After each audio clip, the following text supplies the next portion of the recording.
Hi, I'm Kate. Welcome to Blooms in the Yard. Today I'm sharing my rabbit woes in hopes that I can help someone else not have to learn all of this the hard way. I will be talking about plants that rabbits will not eat in my garden and some of their favorite plants to eat in my garden, as well as some strategies I've found to deal with the rabbits. One year I bought the sweetest little soapwort, and I could just picture it growing all through my little rock garden on my west side. The next day, it was completely mowed down by rabbits. I know that I'm not alone in my battle against these cute but frustrating creatures. Even if you don't deal with rabbits now, you never know when they might show up. I have two friends that just started gardening in the last few years, and they both had rabbits show up this year. The bunnies find where those good plants are. I'm going to start with the fun part, and that is plants that I can grow in the garden without the rabbits eating them.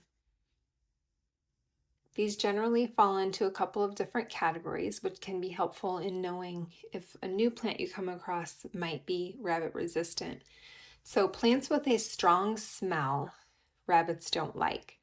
So herbs, I just made a video about a ton of ornamental herbs that are really beautiful in the garden, and they all have strong smell and rabbits won't eat them. Other plants the rabbits won't eat because they have a strong smell are Russian sage, catmint, salvia, geranium, and bee balm. So bee balm is in the mint family, so that's going to be a clue to you that the rabbits won't mess with it. Rabbits also don't like to eat plants with fuzzy leaves, so lamb's ear and lady's mantle would be good examples of that. Betony is in the same family as lamb's ear, but here is a bunny trying a few leaves. In general, the rabbits leave it alone, but this just goes to show that you never know with these rascally rabbits.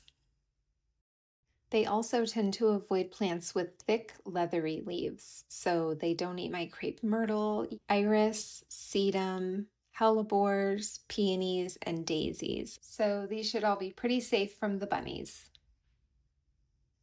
The next category of plants are plants that are toxic. So that would include foxglove, penstemon, and Solomon's seal.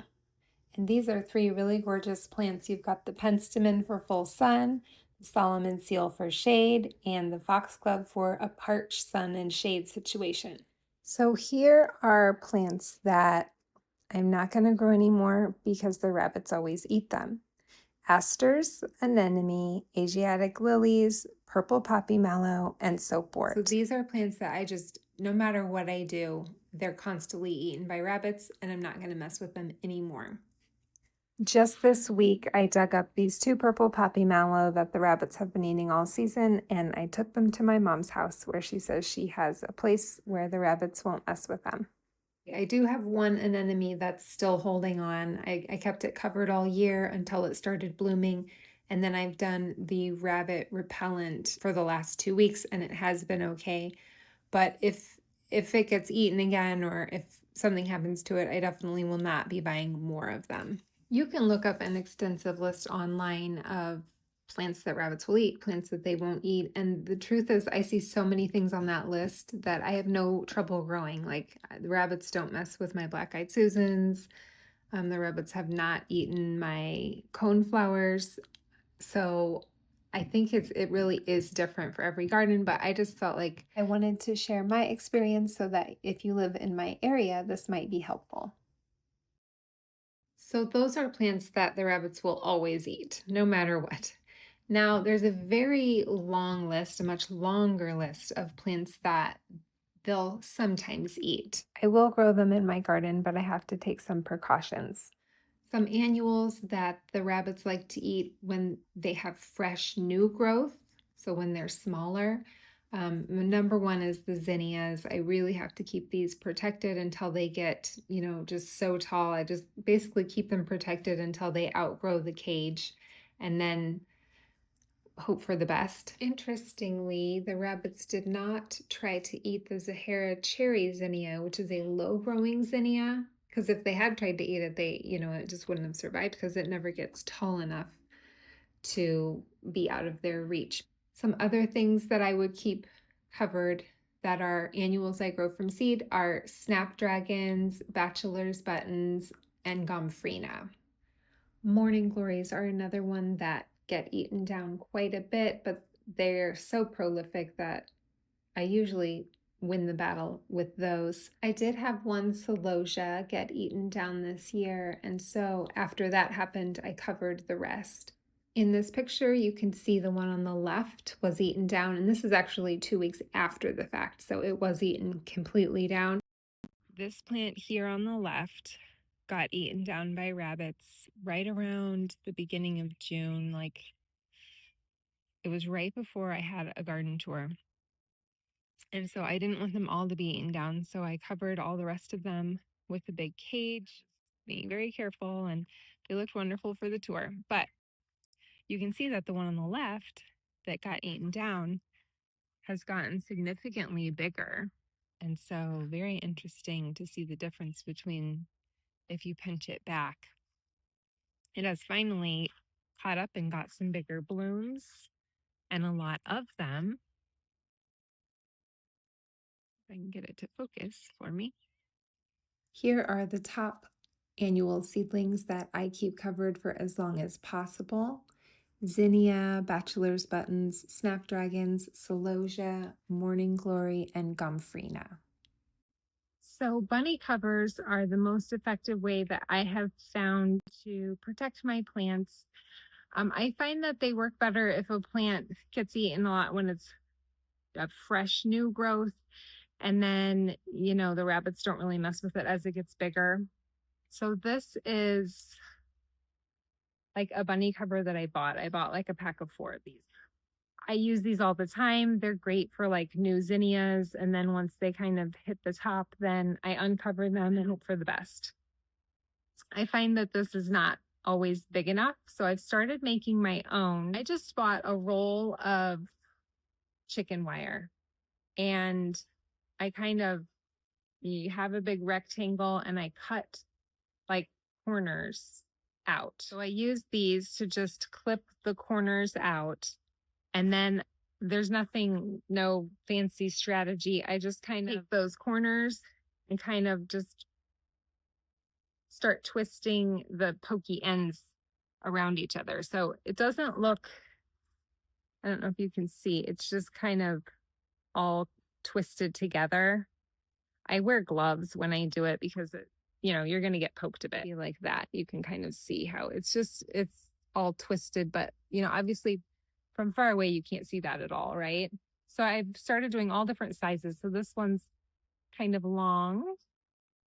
Here's a small one. The other thing I like about these is you can't really see them from far away, so they're a little less obvious. And then I've made some really big ones. So this one is like when I had a really large area of zinnias that I wanted protected, this does the trick. I use these, like, these are for kind of keeping landscape fabric in the dirt. And I'll usually use about 4 of these, 1 at each corner, to just keep them in place. But like for this big one, I might need 6.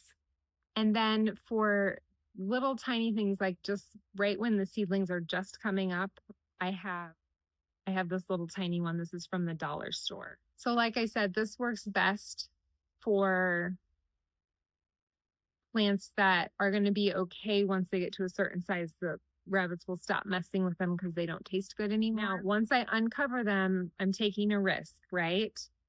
Usually as soon as I uncover them, I will sprinkle some of this stuff around. It is fox urine granules. Isn't that lovely?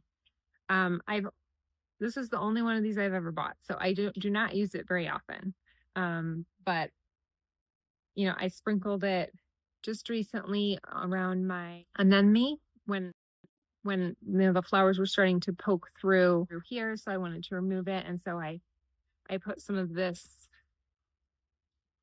shake away around the plant, and so far it's been okay. It's been about 2 weeks since I uncovered it.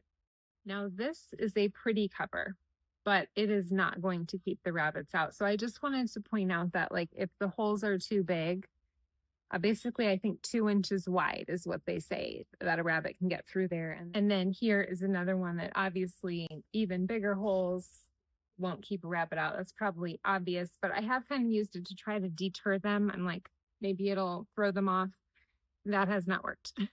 Okay, I'm going to get this put back on my Rose of Sharon right away, because if I don't, they'll find it. The best solution has been my rabbit fence in my vegetable garden. That has been amazing. That rabbits have not ever figured out how to get in there, which is awesome. They could get in if they tried really hard, but they haven't figured that out yet.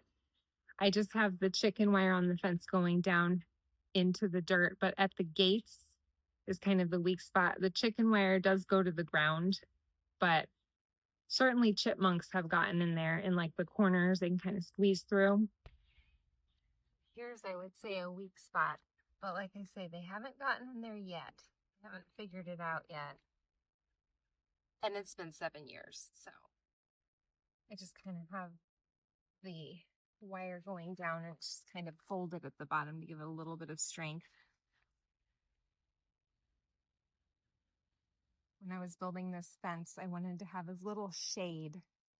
I didn't want a regular fence that would shade the garden, so it's pretty minimal wood. You can see a little bit better the actual structure of it. Pretty simple design.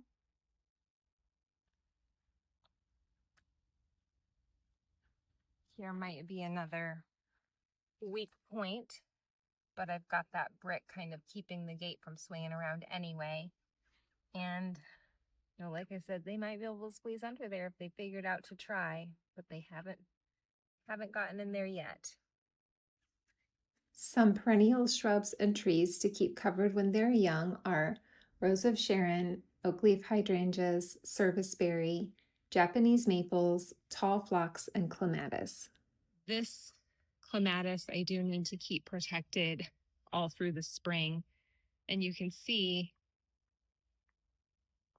there are definitely pieces that have been chomped down, and you can see there's not a lot of green here. And in here, I have another cover. You can see that there is a clematis growing in there. So I just have the bottom of it covered. I tried covering it for a while, and then I didn't want the clematis to grow through there, so I tried uncovering it, and it got eaten. So that was last year. I just decided I'll just leave that cover there permanently. You don't really see it because it's covered by this panicle hydrangea. Here, this is the clematis. It's a really sad looking clematis, and I'm hopeful for its future, but last year it was eaten down repeatedly, and so that is why I have this bunny cover in here and why I have left it. And so the clematis is just growing through one of the holes, and I'm probably just gonna leave this cover in here permanently. So this is my oakleaf hydrangea, and I actually completely forgot that the bottom of it was even still covered. It's grown in well. I think I'll probably just leave it through this winter again till it gets really nice and established. This standing ovation serviceberry had so much potential. This was in March of 2024, but unfortunately, the rabbits did eat it down and it really just hasn't recovered. I've had it this cage around it ever since, but it's just struggling. You can see that this little guy has no problem eating this Japanese maple right in front of me. I have actually lost one that was fairly large. It was about probably 3 or 4 feet tall, and the rabbits just completely ate it down to about 6 inches, and it did not make it. I recently purchased 2 smaller ones, just not thinking it through, not remembering those rabbits, because they're not always super active and they're not always eating everything. So I ordered these 2 smaller Japanese maples. When I got them and remembered that the rabbits are going to eat them, I decided that I would put them in pots on my deck for now. Now, the bunnies do like to eat on the phlox when it first comes up, but once it gets big, it's not a problem. So you need to keep it protected at first. Here you can see that the rabbits have eaten all the leaves off the bottom of these rows of Sharon. So they're not going to hurt these shrubs now that they're a certain size, but I did have to keep these surrounded by chicken wire until they got to be about 3 feet tall. Just as a reminder, here are some plants to start with. This is not a complete list, but here are some good plants to try if you're battling with rabbits. Thank you for watching. I hope you enjoyed this video.